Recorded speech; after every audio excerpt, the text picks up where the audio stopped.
Hello, hello. Good morning. Good afternoon. How's everybody doing?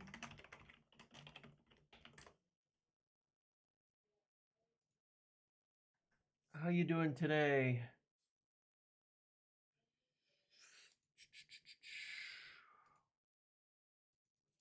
How are we?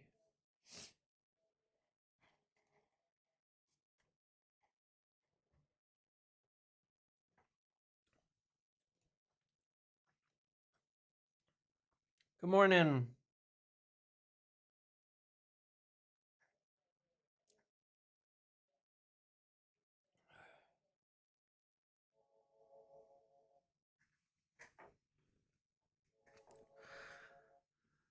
Hello, hello. Hello, hello. Just let everybody get in here and then I'll get going. There's actually a lot I want to discuss today.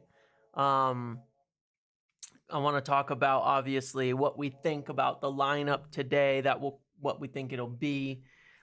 We could try to do our vote, right? We'll do our vote. And then I've got a lot of transfer stuff to discuss, and I want to talk about the INEOS stuff, Sir Jim, all of that. But I have a lot of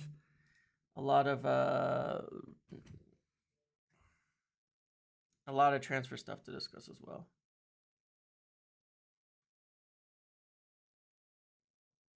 So,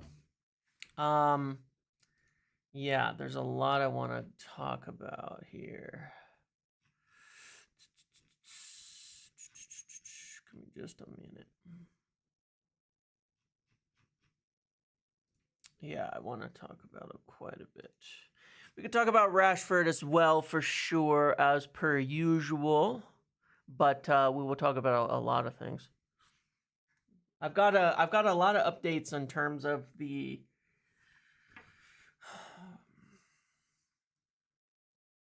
sorry, one second.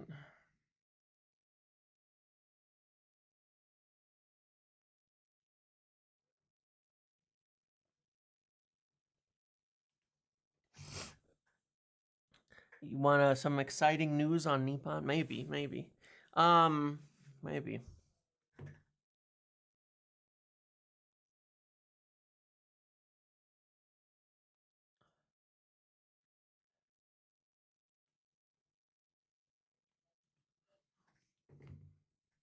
We need a left wing back in January, please. Okay.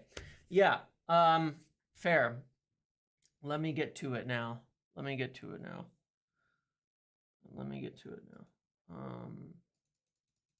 Okay. So let's start with the some of the news, and then we'll start with we'll go to transfers, and then we'll do our vote, and then we'll do our vote on like the lineup and all of that as well. So yeah, I mean the first thing that I want to discuss obviously is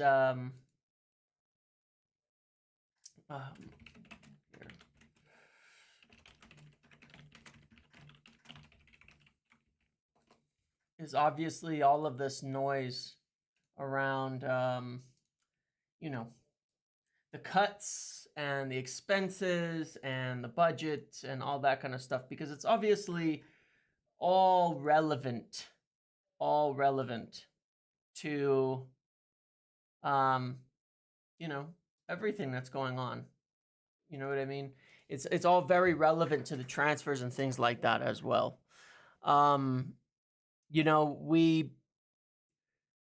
don't have a lot of money, right? They're willing to do some business in January, but it is all going to be about the money and what they can move out in order to get in. And all of these budget cuts and all the expenses and all the things that are happening right now are really just a consequence of the financial situation that United have found themselves in.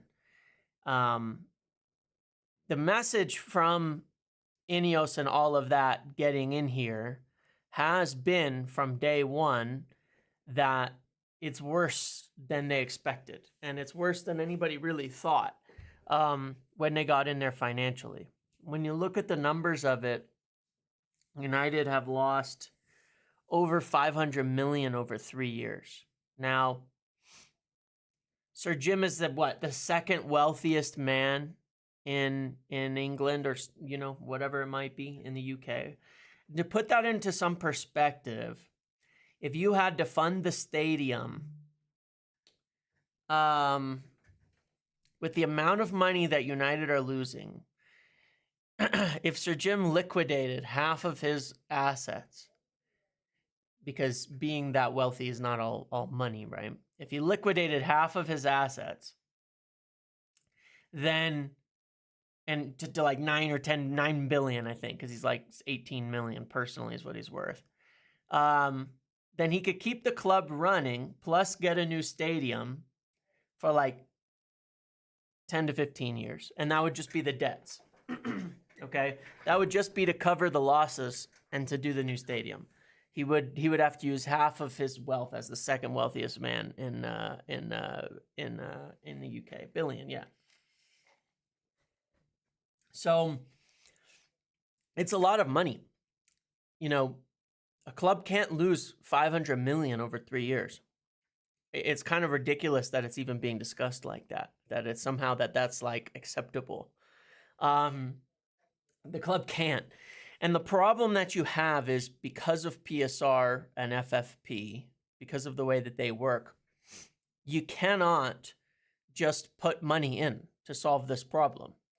Yeah, it is borderline bankruptcy. You cannot put money in just to solve this problem. Okay? You can't. You can't, no matter how much money you have, you cannot pump money in to solve the problems of the how the club has been run. And it's not a surprise that these things are happening. That's the thing about it. It's not. Like, I think people keep acting like these cuts are like a reaction. They're not.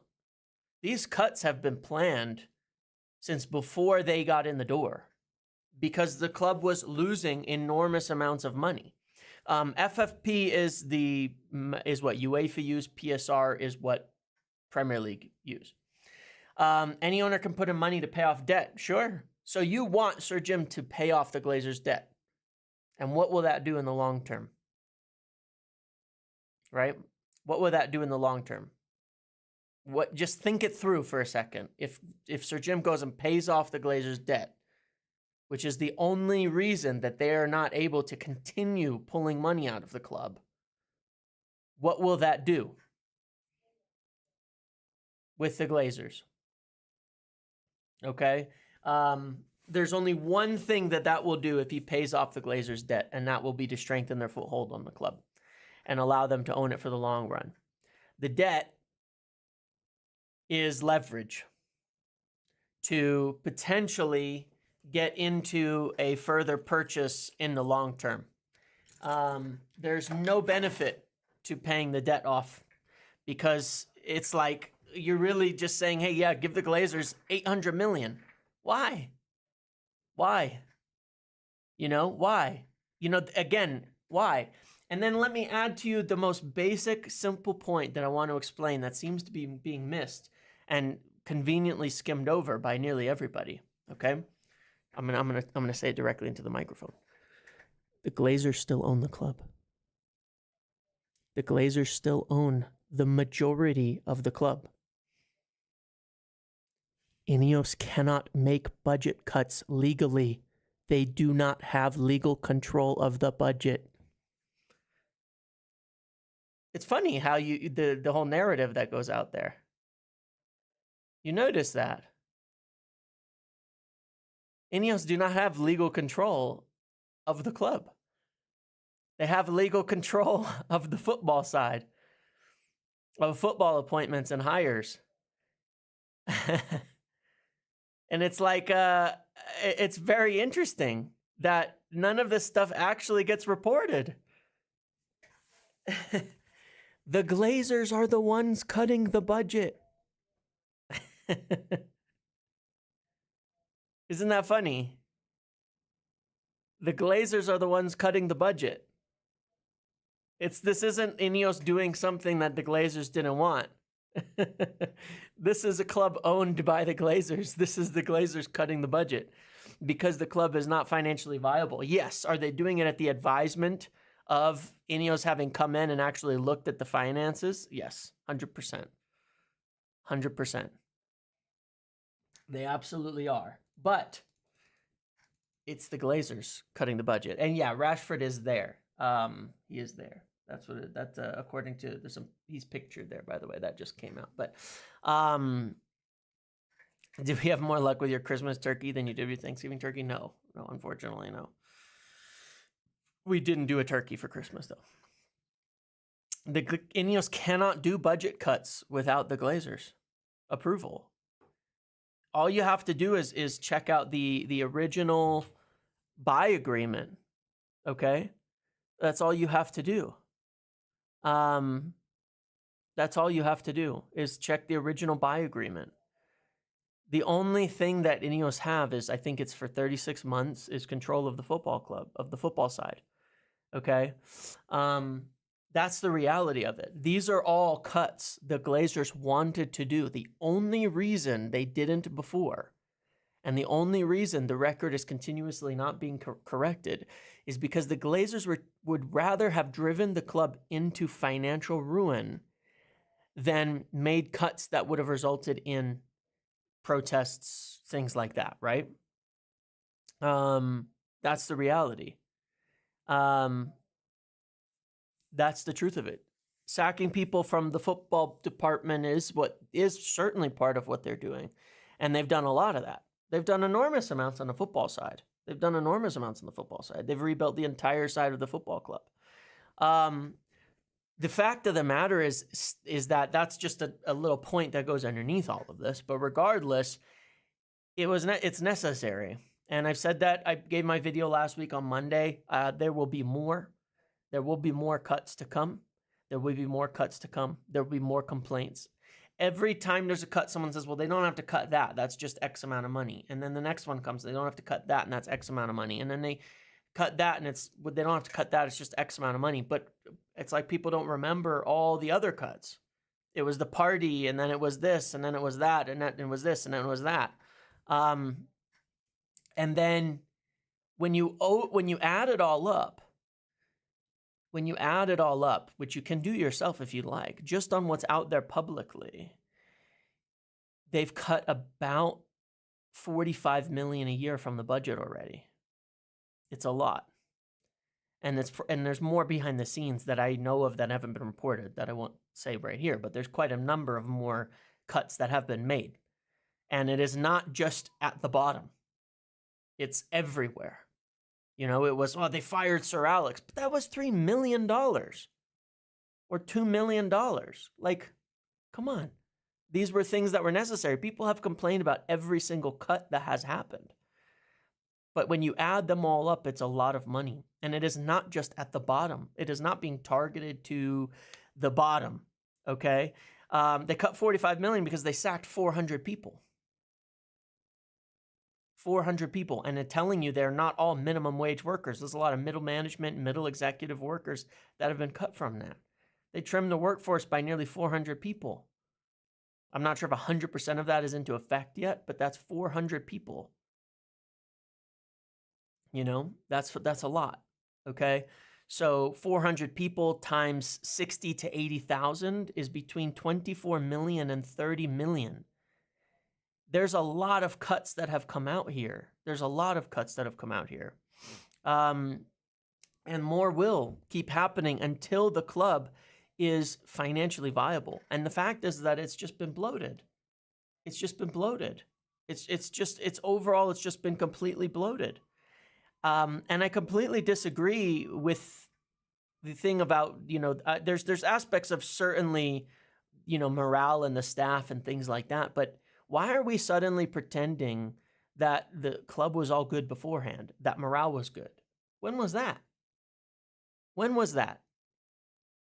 You can't ruin morale if morale wasn't good in the first place. When was it ever stated, and when was it ever true that morale at the club was great? When was this magical time when things at United have been good over the last 10 years? And suddenly it's destroyed. When was it? I don't remember. I don't remember hearing that things were great within the club at any point in time. But anyway, it's across the board. It's expenses being cut everywhere. And I do mean everywhere. There are important people who make good money that are very professional and are highly qualified, even in the football side of things, that are having benefits cut. Okay, and and so it's across the board, and it will continue, and it will continue. And Andy Mitten, he spoke with Sir Jim, obviously did an interview, and he went on TalkSport as well and said, look, the club is losing enormous amounts of money, and these budget cuts are going to continue, and that's the reality. And he knows it because he spoke with Sir Jim about it and asked him. And asked him anything. He said he would answer any question and told him honest answers. And that is the honest truth of it. The club has to stop hemorrhaging money. It has to stop losing. We can't spend anything, We were $2 million away from PSR violation at the end of June 30th of this year, right? If you add up the cuts that they made, like tickets, not like even the travel to the FA Cup final and things like that, I guarantee you it totaled more than $2 million. It means we would have been in violation of PSR before June 30th. It all adds up. It all adds up. And all these problems with mice and so on, these are indicators that the staff is not. Well, there's that too. You get things like people getting chicken, getting salmonella or raw chicken at the cooking and things like that. You say, wait, hold on a second. Is this actually a top professional environment across the board? Now, am I saying that it's potentially that they might be going too far? Am I saying that it's not brutal? Am I saying that it's not painful? Am I saying that it's not in the short term kind of ugly? No, it is. But it was always going to happen. It's about cause and effect. At the end of the day, it's always about cause and effect, right? It's about cause and effect. And the cause of all of this, and that's all without the fact, right, Backy, which is important. This is all without considering the fact that you need $2 billion to fix the stadium, to redo the stadium, okay? You need $2 billion to fix the stadium. And how are we going to do that?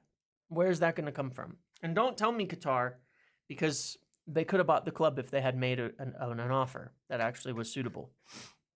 This is the process. It has to happen. And I think there's things that one could do to balance with it. I think I would definitely say it's an easy win if Sir Jim were to, say, donate some money on his own or something like that. And that would be good. That would be nice, to foundations and things like that. That might help. At the same time, we don't know what the boardroom politics are. You know what I mean? We don't know what the boardroom politics are. Realize that INEOS, that Sir Jim also have to deal with the Glazers as majority owners, and they're trying to buy them out in the long term. To some degree, they have to keep them happy. And that's why they're letting all the blame go on them. Yeah, money is still going to the foundation. It's not like it's being erased. There's a reduction. It's not like they're not supporting it at all. But there's potentially other avenues. But yeah, there are things that have to be done. But that would be donations for. They already cut the Glazers' private jets. They already did. By the way, that was done day one. For what it's worth, yeah. Why would they force him to not give money to charity? Because it would take it off of him. It would take the pressure off of him. That's the truth of it. He's already invested $300 million of his own money as part of the purchase agreement. But I don't know. But the whole thing's crazy. The whole thing is crazy. And at the end of the day, it's what's going to happen. It's what's going to happen. It's going to get worse. It's going to get ugly. So yeah, but regardless, I hope it's better if they do it fast and brutal, frankly. and then maybe they can build back up, at the end of the day. But the thing that does completely go under the radar to all of this is none of this happens without the Glazers. I don't know why that can't be discussed at all. I don't know why. But it's a teardown and it's a rebuild. And we'll see where that ends up in the long term. But the Glazers are the majority owners of the club. None of this is happening without their majority say so. None of it. They wanted these cuts. They wanted to cut these expenses. They wanted to do all this. They were just too scared to do it. And they would rather have sent the club into financial ruin than make these cuts. And it is what it is. Do you realistically see SGR completely buying out the Glazers? Yeah. Yeah, I do in the long term. Because this is the only way. This all needs to happen. This all needed to happen. That's the thing. That this all needed to happen in the long run. It needed to happen. So we'll see where we end up at the end of the day. Yeah. So let's get to, so that's all of that. That's all of that mess, right? And then speaking of all of that, let's get to some transfer stuff. Good God. Let's get to some transfer stuff.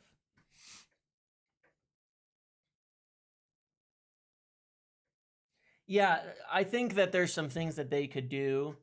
Some of the cuts are forever. Some of them are short term. Some of them are long term. But here, I have a whole bunch of transfer stuff that I wanted to discuss in general. A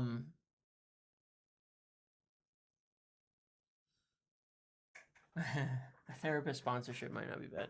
So let's do it. Let's talk about transfers. So I had an update 3 days ago, and I haven't gotten to do a video yet, but this was in Patreon. The lineup can't be out. Isn't the game in like hours from now? What? Is my time confused or something? Certainly the game isn't for hours, isn't it? No, it's not out. It's not out. Okay. So anyway, here's some of the. I'm gonna read through some of the updates that I have here. So I had a conversation with somebody on the 27th. So it should all be up to date. And there's been some stuff that's come out here since then that I think aligns well with all of this. It's not all good news. I think Fabrizio's video and quotes say that. But yeah, anyway, I put this all on Patreon. It says, United are currently looking at potential sales landing spots for as many as 5 players in January. Now, I want to make this very clear. They're not necessarily looking at the reality of getting 5 players out in January, but there are 5 players, at least 5, that they're willing to let go of, even in January, because it would allow them, even on loan, some of them, because it would allow them to free up funds for spending, which is what's really necessary. This includes Eriksson, who will leave for free in the summer if they could work out a free transfer to get his wages off or a way to loan him out. It would save a lot of money and open up quite a bit of PSR space. Just to explain the math on that, if Eriksson is making $200,000 a week, it's costing you in that 6-month period, it's costing you, $5 million. If you can make a transfer of 30 million on 100K, you're going to pay during that period. You're going to have an amortization of 6 million, and you're going to have about 2.5 million in wages. So it's about 8.5 million. So that even just those wages alone almost cover the full transfer fee in the 6-month period there. So that's a big, potentially moving people out like that can open the door from a PSR perspective for funds to be raised. And look, we'll get to, there's some youth players that they potentially want out as well. But yeah, so there's Eriksson. There's Casemiro. The trickier part with Casemiro is if you move him, you probably do need to sign someone to replace him. United do not have many midfielders at the moment. So he's more likely to go in summer, but more on that in a minute. Some MLS clubs have poked around Casemiro, his situation as well.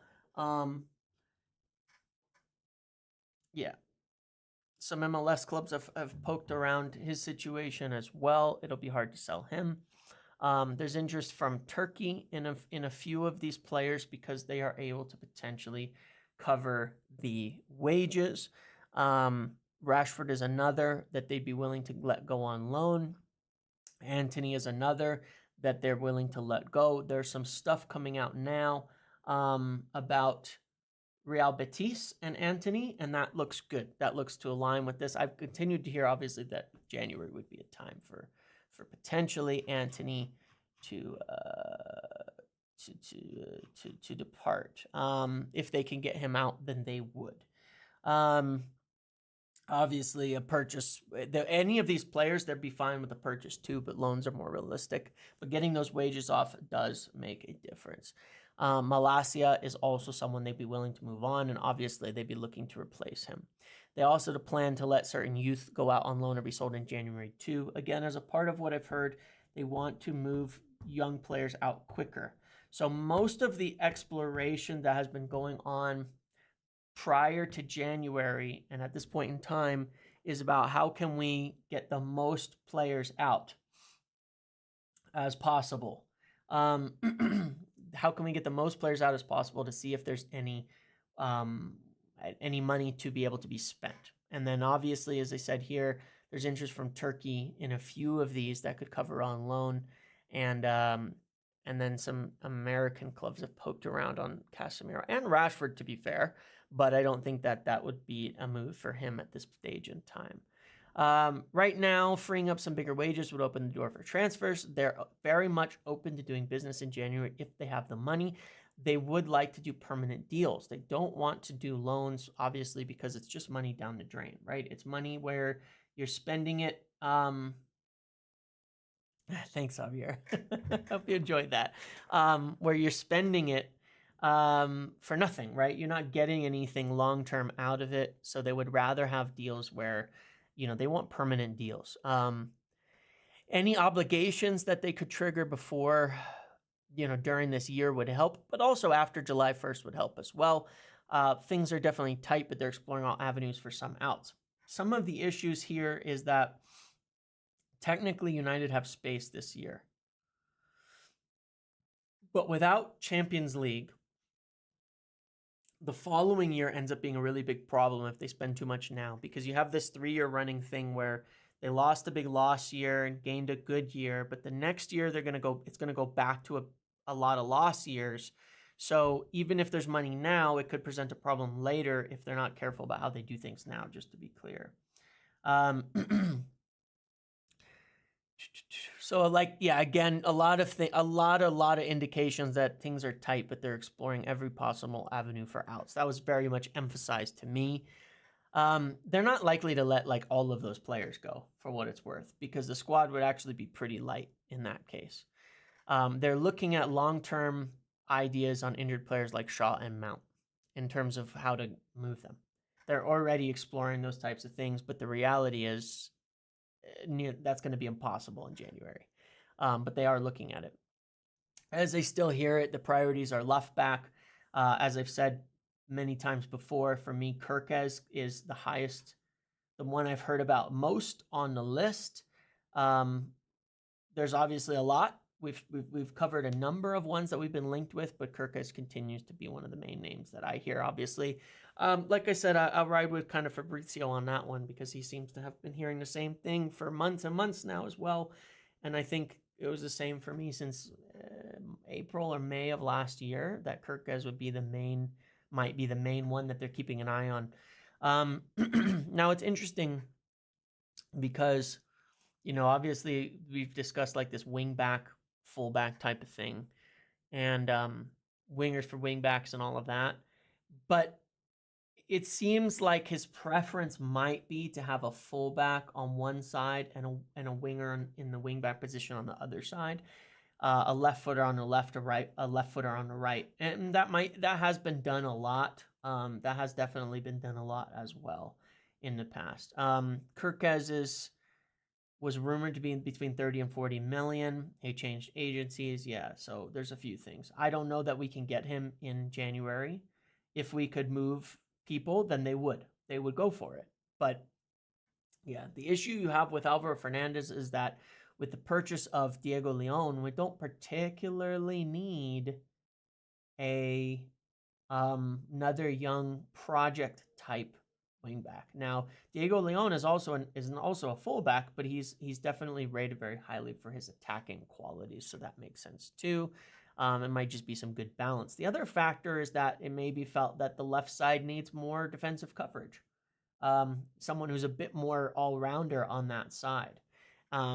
So yeah, that's definitely considered there. Kirkes is just more proven, right, than Alvaro in terms of he's young, which is great, but he's pretty proven as a Premier League player, which I think is important. I think it would help us to get a few of them right in there. Unrelated note, Jason Wilcox now the acting sporting director, pretty much. Center back. Now this I was told will probably not be looked at in January, as we have a lot on the books till summer. Obviously, Johnny Evans will leave free in summer. Lindelof is injured at the moment and will leave for free in summer. Unlikely we can move him in January because of the injuries, but yeah, he will very much leave for free in summer. There's not been really any talk over extension as of now, as far as I know. And that would leave us with Maguire, De Ligt, Yoro, Lissandro, right? Am I missing anybody? So obviously we need center backs. We need center backs.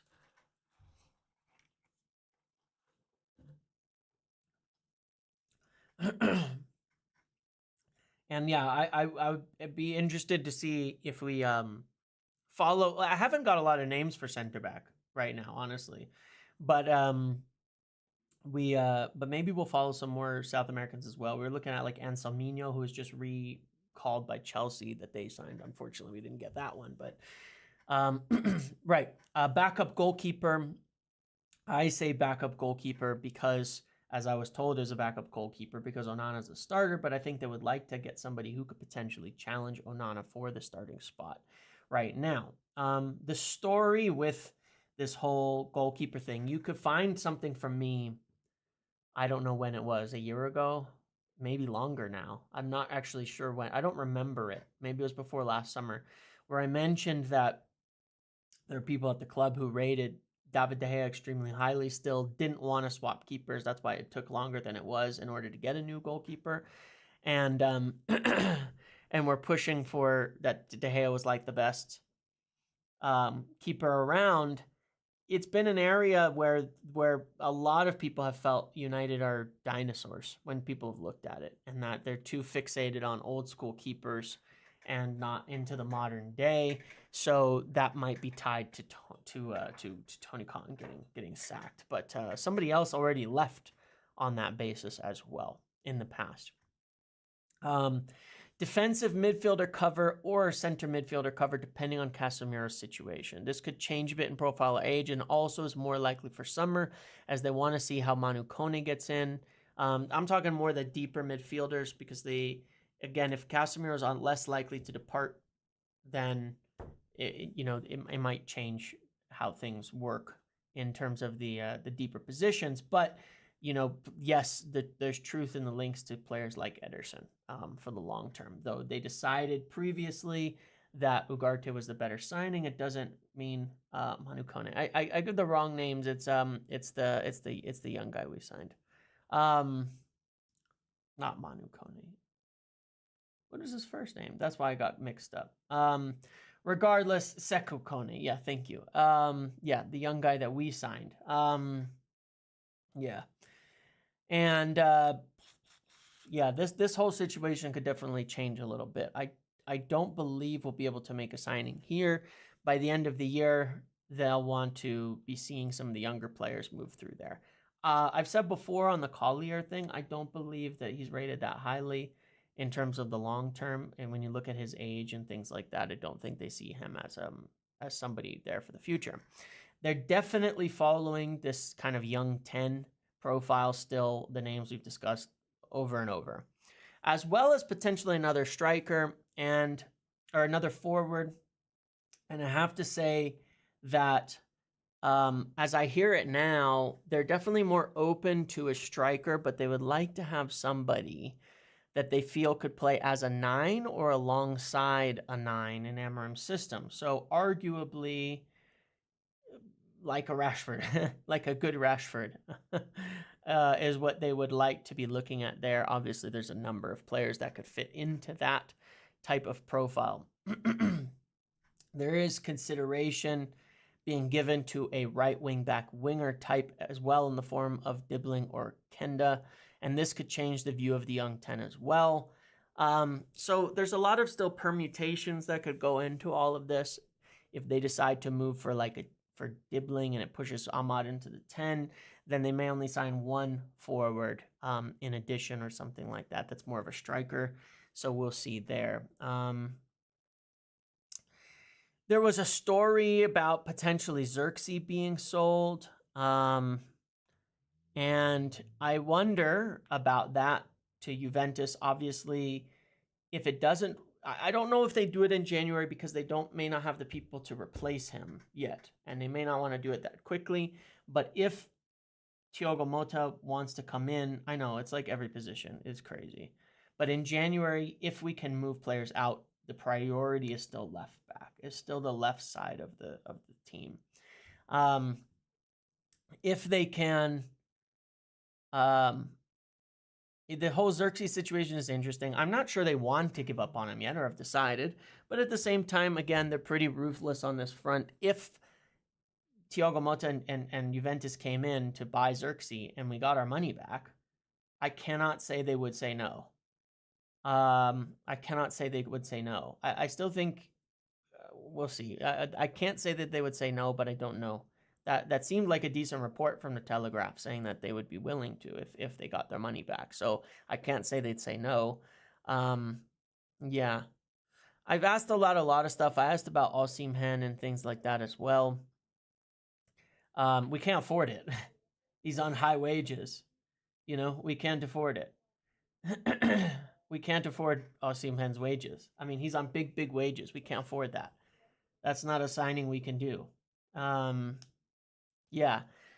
However, that being said, there are a couple of Italian clubs, including potentially Napoli, that have asked about Marcus Rashford's situation.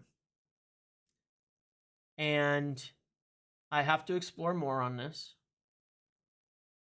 But potentially, it is interesting if I just wonder if at the end of the season, like if we did let Rashford go in January, would Napoli or somebody like that in Italy be interested in taking him on loan? I think they could afford his wages. They are obviously had this sort of situation with Osimhen. That's kind of, what was confusing there. But they had this situation with Osimhen, but they can afford his wages. And I wonder if they'd be interested in. Anyway, there's been questions around him from some clubs in Italy. So I've got to explore it more, but I do wonder about the potential of Napoli as that landing spot. Because I think they could afford his wages. Maybe they take him on loan. Obviously, Conte is experienced with the Premier League and knows United players and all of that. Scott McTominay has Lukaku, would potentially be able to use him. I don't think Osimhen would be joining us in January either way. But maybe in summer it opens the door there after he's on loan in Turkey, right? Maybe in summer his on his loan ends, it allows us to do something. I don't know. I have to explore this more, but there is a potential process there if that makes sense that it could work out for everybody. But that's more convenience than solid, than anything solid as of this point in time. Sheshko United I've been interested in for a long time, so maybe they'd be interested in doing that. I mean, I assume that Naples is a nice place to live. I strongly assume that Naples is a nice place to live and to be. But it could make a lot of sense. If we were able to then get Rashford out on loan in January, obviously his wages, in a similar way that I described Eriksen's wages, would be something that would open the door for a lot of potential money.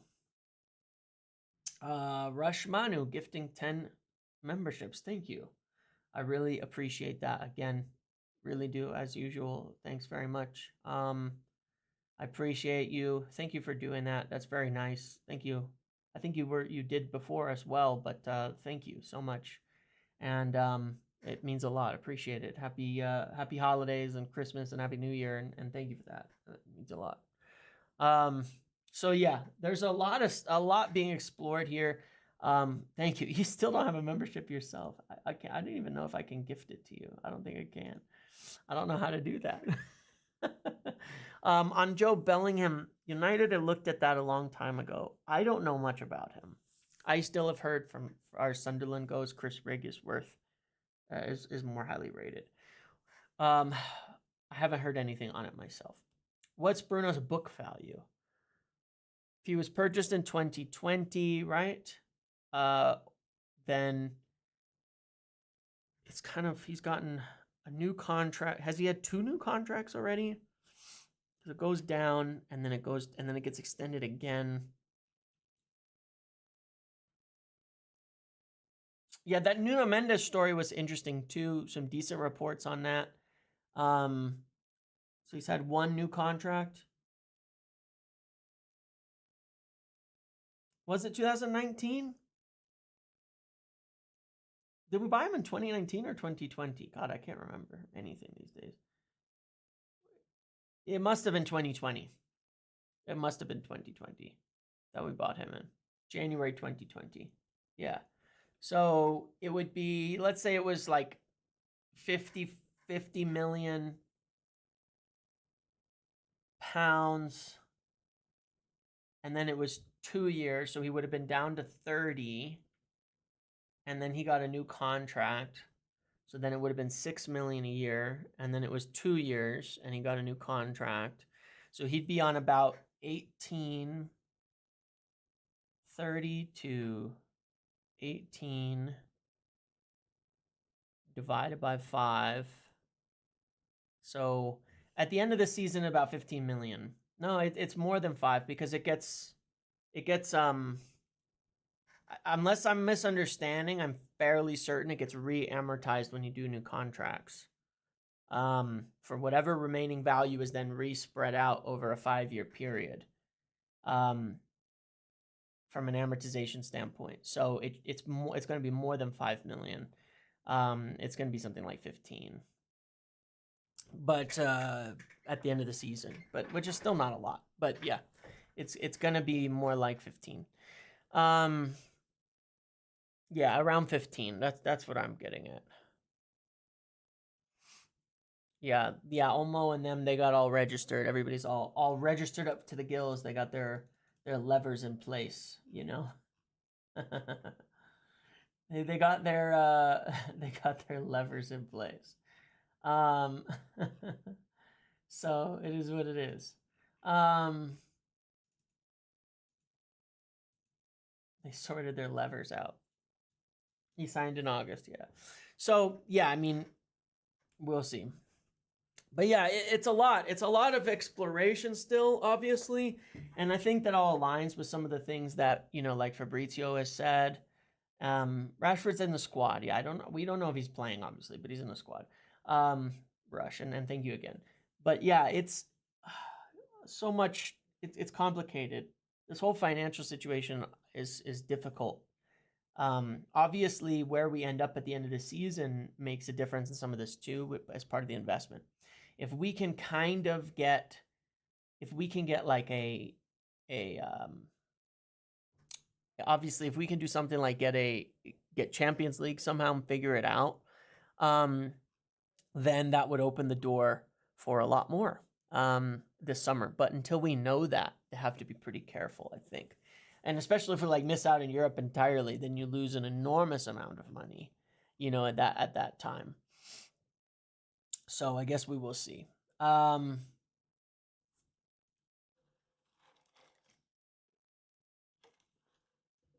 think the issue is like because we get, I think winning the Europa League needs to be a major focus.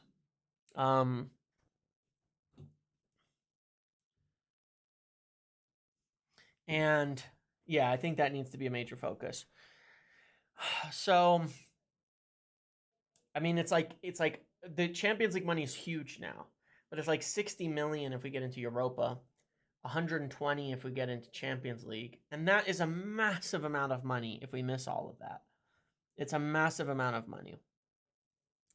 But look, as far as Amorim goes, it's a free hit essentially. I mean that's why they were so upset by the whole situation and so frustrated because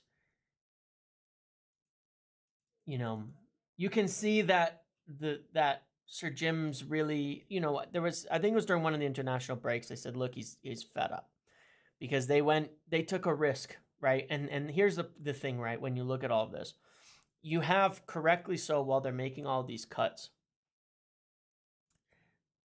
people are saying, well, you shouldn't have kept the manager, right?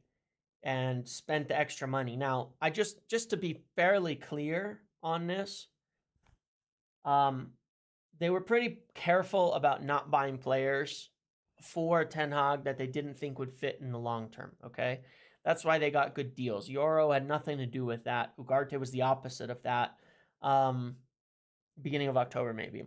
Yeah. In the end, I think the sacking of Ten Hag didn't actually cost us much more than it would have in summer, regardless. But obviously, it was wasted time and all that. And they took a risk in alignment with Dan Ashworth on Ten Hag over the summer, and that it wasn't working out. It was known that they were going to make these cuts and do all of these things. And it would have been a lot better to not have the upheaval on the football side of it, where things are shit and you're going to have a shit season while these cuts are happening. Everybody knows that, right? So do INEOS, so do Sir Jim. That's why he got very impatient during one of those international breaks and was like, he was fed up. Because he knows what this looks like when the club looks bad football-wise. And also, you're making all these cuts and things like that. And that if United were having a good season, then it wouldn't be perceived the same way. Which is just the reality. For good or bad, that's the truth of it. They tried on the squad overhaul. Casemiro, they tried. There were no buyers for Casemiro. He was injured most of last year, and the Saudi money essentially dried up. They stopped looking at those players. They tried. They tried with a lot of these players. They also still had Ten Hag with a veto. And you have to consider how that factored into all this, which we don't really know totally, right? So yeah, we need to, they're trying. They sold everybody they possibly could. I mean, they were good, in terms of moving on youth players and things like that, right? That we maybe didn't expect, like with Alvaro, like with the young Kambuala, like they moved players we didn't maybe expect them to move. They got the McTominay deal off, all of that. So they did what they could, right? But they did what they could, but obviously they need to do more. And that's really what they're looking at in January. As continuing to, and between January and summer. But overall, I mean, you've got, like I said before, nearly everybody is potentially for sale. Greenwood, yeah, they weren't going to bring that back, They weren't going to bring that back. Obviously, that was good for all parties for that to move on and end. So, yeah, I mean, it's been a frustrating time, but we kind of have to live with it. And if we can move some players out, and there's interest, like I say, if Betis for Anthony, If Marcus can go on loan to Italy, I mean, I'm not saying these are all foregone conclusions at all, but these are some things being explored. Ajax were looking at Ericsson before. There's a few clubs poking around Casemiro. There's clubs in Turkey looking for players that can afford the wages. So potentially some loans just to get wages off would make a big difference. Some young players, like Harry Almas maybe could go on loan. Yeah, hopefully that's the case. I mean, they'll hope for clubs to cover the entire wages, but any wages that get covered is just a financial gain, right? So it really depends on that. The Sancho deal looks good for us, right? It looks like we're pretty well guaranteed. I mean, Chelsea are going to finish above 14th, right? So it looks pretty much guaranteed we'll get paid for that. So that's good. Yeah, and again, right now, when it comes to Rashford, obviously he's in the squad today. Whether he plays or not, we're not sure. He's obviously made his feelings clear about wanting to leave with everything that's happened. So it's still likely to go either way. I mean, you never say never, but at the same time, it's still very likely to go.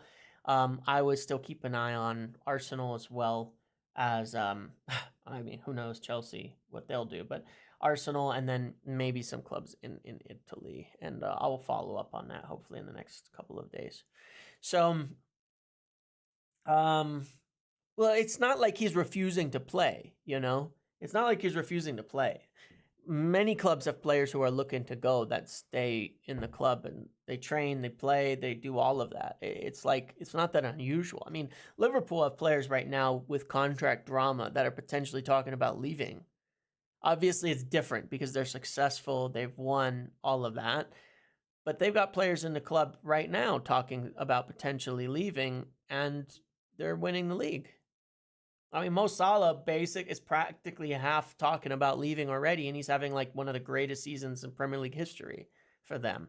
Not, again, performing solves all those problems. The point is, it's not the same thing. You know what I mean? But yeah, Rooney's an example of that as well. But it is what it is. First of all, one thing that's important to note about that thing. Andy Mitten didn't say he had disciplinary issues with other managers. Some people have dubbed that word in. He never said that. He never said he had discipline issues with every manager. People added the word discipline in there. I can tell you for a fact that Ole Gunnar Solskjaer really liked Rashford as well. I've spoken to some people pretty close to him, and he really liked him. I'm not denying that piece of information. One of the things that bothered, I think, hold on. Why is my microphone low? There we go. That bothered Solskjaer was that Rashford maybe didn't step up as like a captain. And that could be considered an issue that a manager had with him. Yeah, he said he had issues. Well, he might have had issues with him. I mean, obviously had issues with Ten Hag. Obviously had issues with Rangnick. But that doesn't mean discipline. Some people have put the word discipline in there. And yes, Ole did mention distractions off the field. However, I think it would be a bit unfair to do that because those comments from Ole were wrong. They were totally wrong. It was about the whole feeding the kids during COVID thing, and there was absolutely those comments by Ole were wrong. So he may have had an issue with him, but he was wrong on that front. Regardless, it is what it is. We will move on from that. Let's do the vote. Let's do the vote on the squad for what we want to see today. This is what you want. We're going to only pick players who are available. We are only going to pick players who are available. Yeah, Garnacho's had discipline issues with every manager too, but hey, it is what it is. Yes, he is wrong. It is absolutely wrong for the football coach to say to a footballer to not work on social issues that are important to him. 100% it's wrong. As a human being, it's wrong. Yep, absolutely. You just don't comment on it. If you think it's a distraction, it doesn't matter. You don't comment on it. It was wrong to comment on that. There's absolutely nothing in that at all. But yeah, look, there's a different issue in terms of Rashford at the present and some of his issues. It is what it is. There's other issues as well, for sure. There's other issues as well. Like I said, he had, I know he had some concerns about him not stepping up as a leader and things like that as well. But do bear in mind that both Solskjaer and Ten Hag gave him new contracts. So, and Ten Hag would have been sacked without him, and probably so would have Solskjaer. He was very good for both of them. So they owe him a lot on the same turn. They owe him a lot in the same turn. So I don't think some of it is fair in the way that things get presented, because Rashford was amazing under Solskjaer as a player, as a footballer, and I don't think either manager would have lasted without him, frankly. Ten Hag wouldn't have made it through his first season without Rashford because he had nothing. And after Rashford stopped scoring, he didn't solve any of the problems either, So they both, they both have their own flaws. Let's start up top.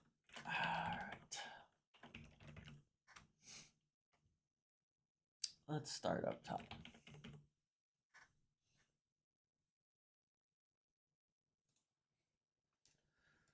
All right. Who do we want as striker? I have not been feeling like anybody's particularly convinced about our strikers recently. Have you? I mean, obviously, I think Rasmus will win, but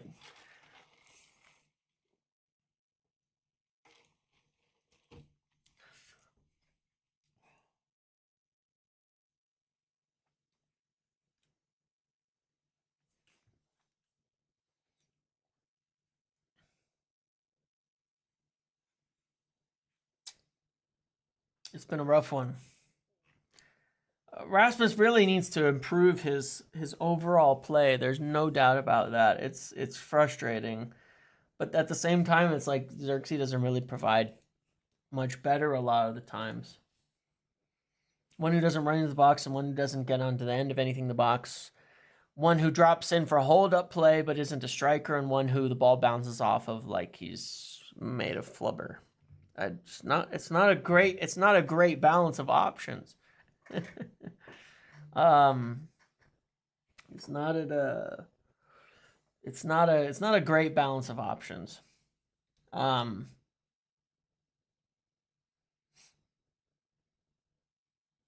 Yeah. But at the same time, we are also obviously quite limited in our attackers. There's no doubt about that. How many we have, things like that. There's no Bruno. So who are our options up front? I guess we could throw Xerxes in here as well. Do I have anybody else? No Bruno, no Mount.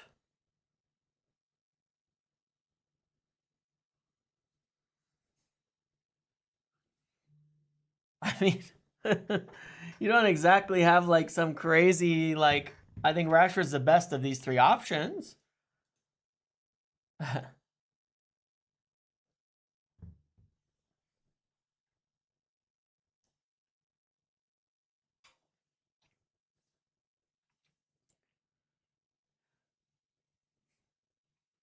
Do I believe in aliens? Are you a Broncos fan? The questions are very random for sure. I'm not really a Broncos fan. I can't really keep up with the NFL these days. Do I believe in aliens? I mean, I think it'd be self-centered to not, I guess, is how I would put it. I think it would be self-centered to not. It's a big, big, big universe.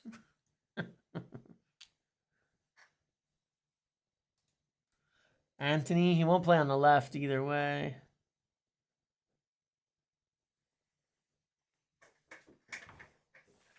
We'll give it a little longer because there's a lot of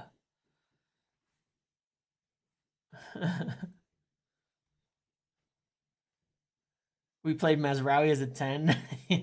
Should I have put him in here? I guess I could have put Cobby in here. No, because we don't even have midfielders, right? It's got to be Cobby and Casemiro deep. I could have put Eriksson in there. Yikes. I guess. I don't think anybody would have voted for that. I mean, we just don't have options, you know, for these positions. Garnacho's been worse than Rashford this season and has discipline issues, but you know, but he didn't make he's younger and he didn't make those comments, so it is what it is. I understand it. Kabi and Casemiro deep, I think. Yeah, that's what I think as well. Do I believe in Eric Ten Hag? That he exists? Yeah. All too well, all too well. He has been worse than Rashford. He has, absolutely. But it doesn't matter. He absolutely has. If you compare their numbers, he has. It is what it is.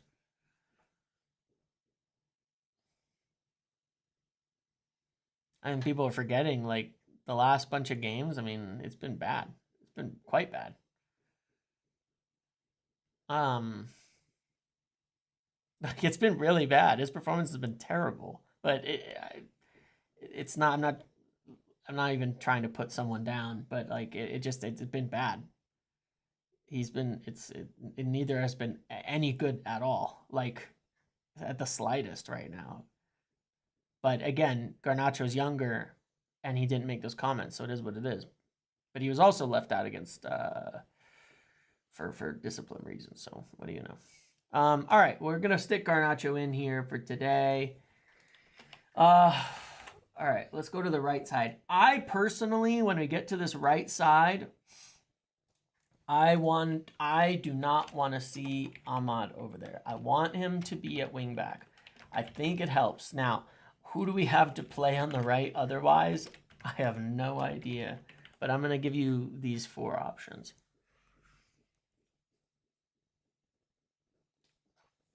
I think we should play Xerxes on the right and then get Ahmad to the right wing back so that we have more attackers on the pitch. I really think we've been bad. We've been so much better. There's a stat, right, that we've not scored a goal yet with fullbacks on the right. We've not scored 1 goal yet with a fullback on the right. We haven't yet. But yeah, I mean, we could put Anthony over there, but it's just better. Like, I think if you were going to pick it, I would pick Xerxes and Ahmad. And I think that interplay could actually be good. And then Xerxes as a 10 instead of a striker would be better, I think. Yeah, I think Ahmad gets on the ball more at right wing back, but that's my feeling. And then you could maybe put Mazraoui on the left instead of Dallo. That's what I would like to see once. Just one time, I'd like to see that.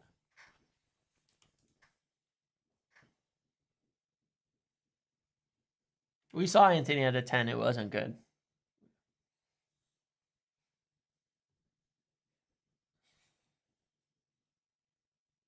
Can you comment on Goldbridge's negativity? Thank you for the donation. I got nothing else to say. Are you going to go to World Cup games? Oh, yeah. I'm going to try to get to as many as I possibly can.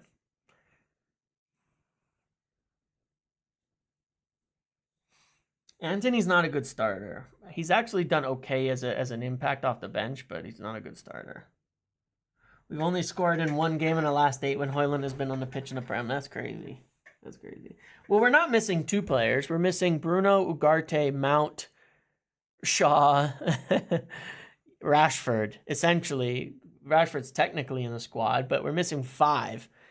Essentially, who were, you know, 4 maybe. And most of them are first 11 players. That's not that usual to have 2 players banned at the same time, by the way. The fucking trigger-happy refs with their cards. I mean, Bruno's was deserved, but Ugarte's gotten like 3 just for complaining about calls, which is crazy. Which is absolutely crazy to me. The amount that they want to actually...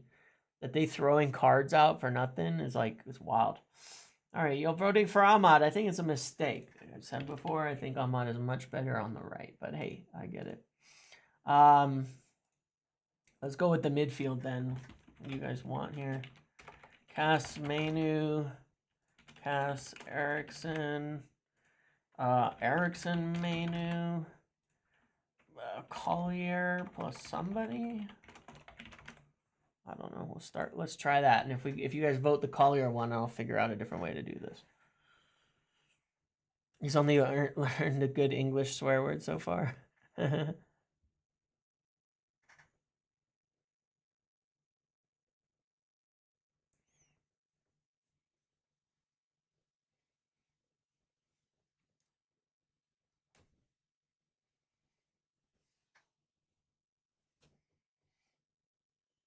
Maybe give Ahmad a selection of right wing back as well to see if people are just voting Ahmad. I mean, that's true.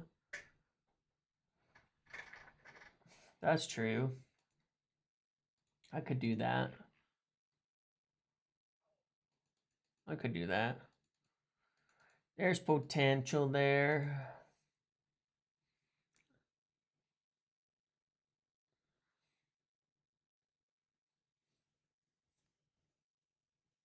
All right, Casemiro menu. Personally, I'll say something that again I disagree with a lot of people on. I've seen a lot of talk. I've seen a lot of talk about, like, for some reason about Kabi not working deep, and I 100% disagree. Like 100% disagree. I do not see the problem. I thought he was good. I thought he was fine the other day. He gave the ball away quite a bit, but I thought he was fine. I continue to see the biggest problem is Bruno. When Bruno's been in these positions, he just vacates. And you're asking Kabi to do essentially the attacking job in the same way. But I think that Kabi's been essentially fine. I actually think his partnership with Ugarte has been very good.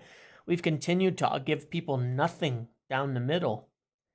And he's being asked to fit on this side with Bruno and Dallo on the left side. And there's just no chemistry over here in this whole trifecta at all. I do not think it's an individual problem with Kabi Menu playing there at all. I think it's 100% a chemistry issue where there's just no way to fit in a balanced way of playing like this with these players. It just has not worked. He's constantly been making runs. There was a point I pointed out before halftime or at halftime where he got all the way up and the ball up here, and then they just, imagine this is Bruno, not Garnacho. They just sit around here, like no support, no attacking runs, no help. So he loses the ball, and it's like, oh, another turnover from Kabi, and it's like, it's wild to me. I don't get it. I don't get it. We've controlled possession well. We've got the ball well. We've done all of that well. It's just I don't get it. That's why I hope he plays here today, because I think this will be a better balance, and I think it'll actually work out kind of well. Yeah. Here, I'm gonna do this. I'll put this here. If you vote Ahmad again, then I'll do Ahmad right 10 versus right wing back, and I'll give you a different option here. Okay.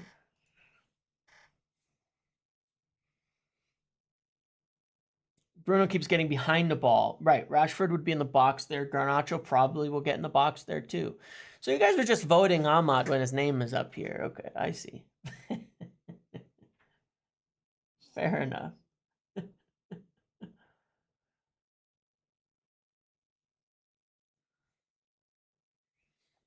But no, like, to me it's a balance issue.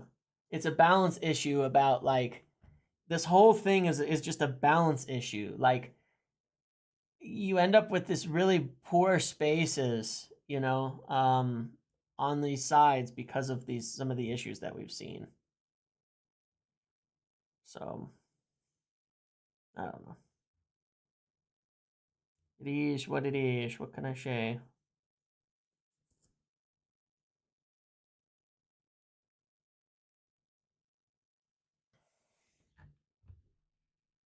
All right, so you guys have voted for Ahmad again. Okay, so I'm gonna do a new vote. Okay, I'm gonna do you a new vote. Ahmad, right 10, right wing back. You have to pick one. I'm messing up my vote.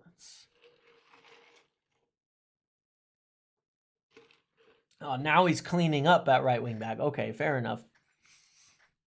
So it was just the order.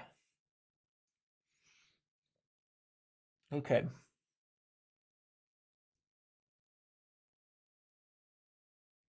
For God's sakes, people. I asked you to think ahead. You got to build a team of 11 players.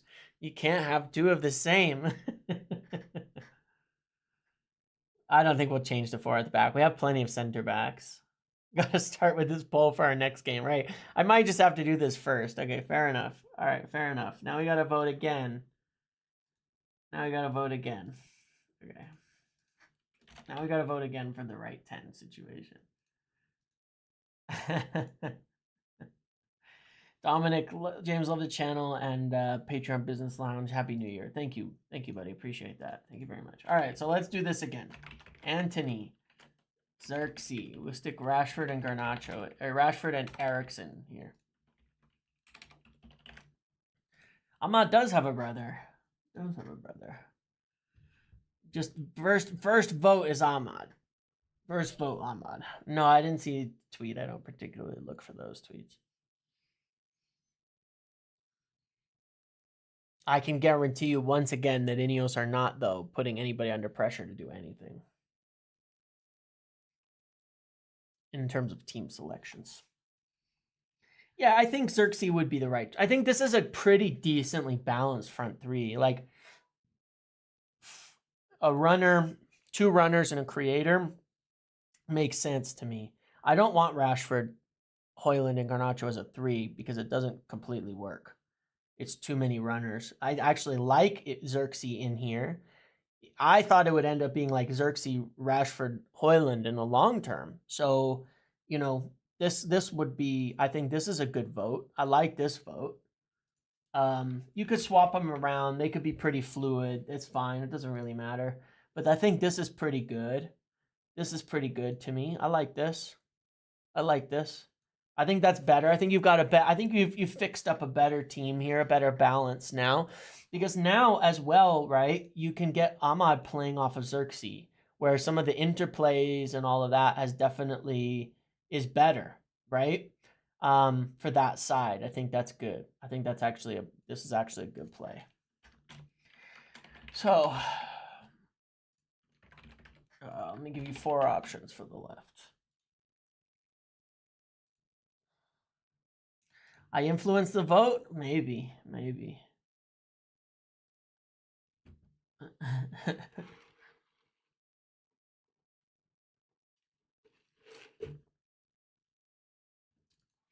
Mazraoui.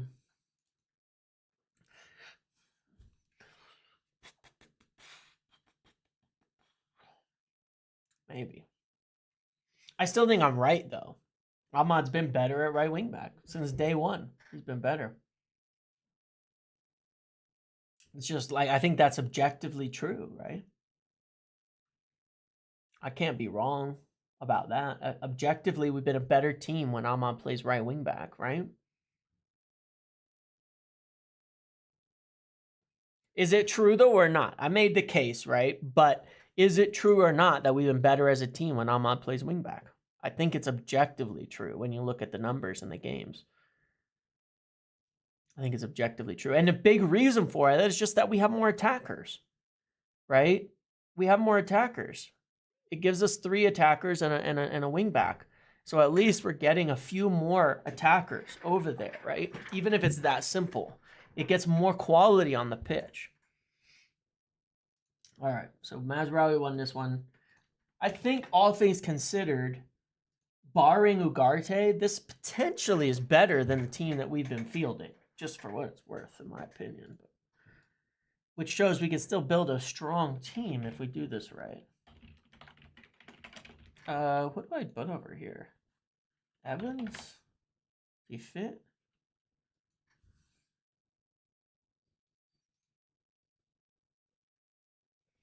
Yeah, we're not talking about Mason Greenwood. I truly do not care.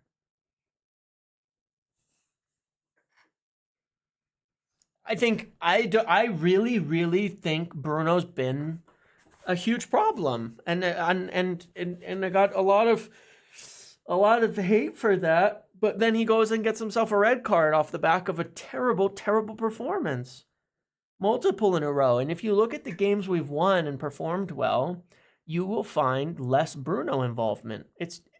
You can look for yourself, and I'll just leave it at that. The games we've won well under Amorim have been less Bruno and more other players. The more Bruno involves himself in the game and forces everything to run through him, the worse it is. James didn't answer my super chat. Where? Oh, I'm sorry. It didn't. Thank you. Chris Savari, can we do voting on transfer targets in the future? Yeah, totally. We'll do in January. I'll do a nice live here after the new year once I'm back in, okay? Thank you for that, and apologize for missing it. It didn't show up for me until, like, usually it sticks up at the top and says, like, recent donations. It just didn't show, but thank you for that, Chris. Sorry for missing it.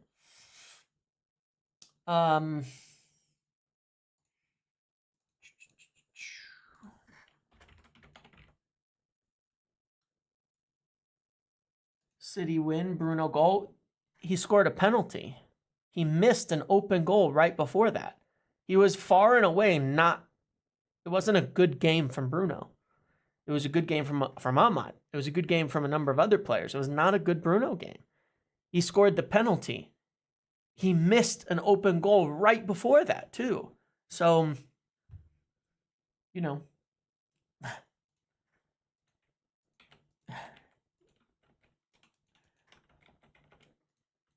it is what it is.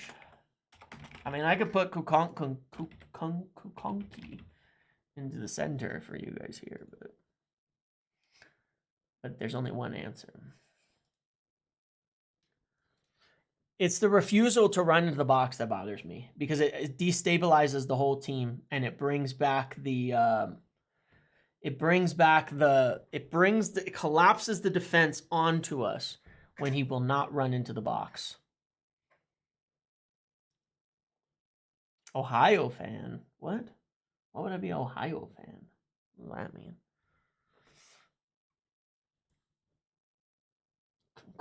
Did I spell it wrong? My keyboard wasn't working for a second there.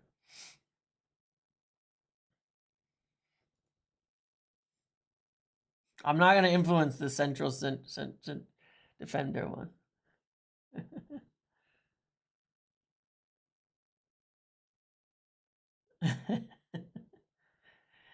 No, it has not been.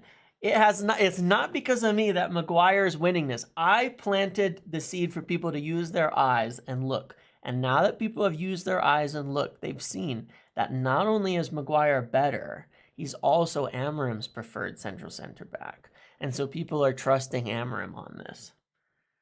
It just so happens my opinion aligns with his on this one. In a back three, Harry Maguire is a leader. He's a professional.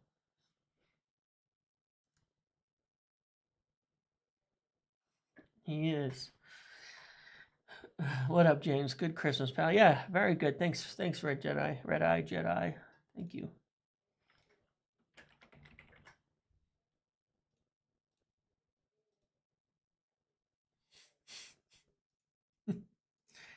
All right, right center back. We go Delict, Euro,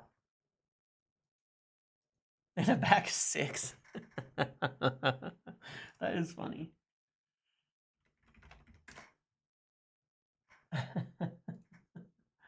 I like that. That's clever.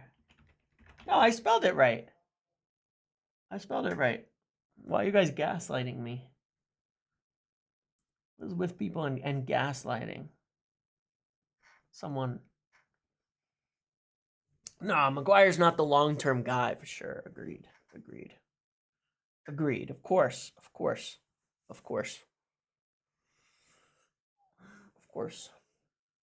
When were we more solid with Delict? We lost to Forest with him too. We've been bad on set pieces mostly, but we've been better in possession with Maguire.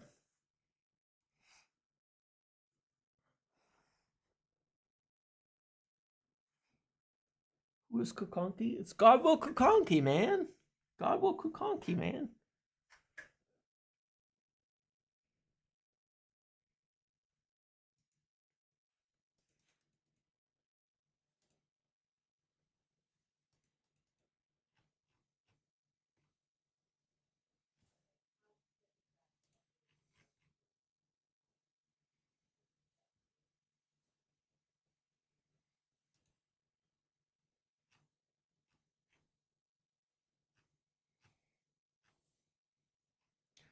Caldwell Kukonki. Who else, man? All right. Yeah, I'll give you Tom Eaton in goal. I'm going to argue right now that this is better than the last team we put out. I'm not going to die on Maguire Hill. I really rate Delict. I like Delict. I just think it's fairly close. That's all. I think it's pretty close. I'm going to argue with it that this is better than the last team we put out because I think Bruno's been awful. And I think getting Ahmad out wide and Mazraoui to the left would make us a better team. Maguire versus Isaac, are we okay here? What about Holland? He put him in the lockdown, you know? He'll be fine. He'll be fine. People always say that Maguire's going to get cooked by some striker, but it's not him getting cooked. Aside from Ugarte, Chris. Yeah, aside from Ugarte. Aside from Ugarte. Yeah.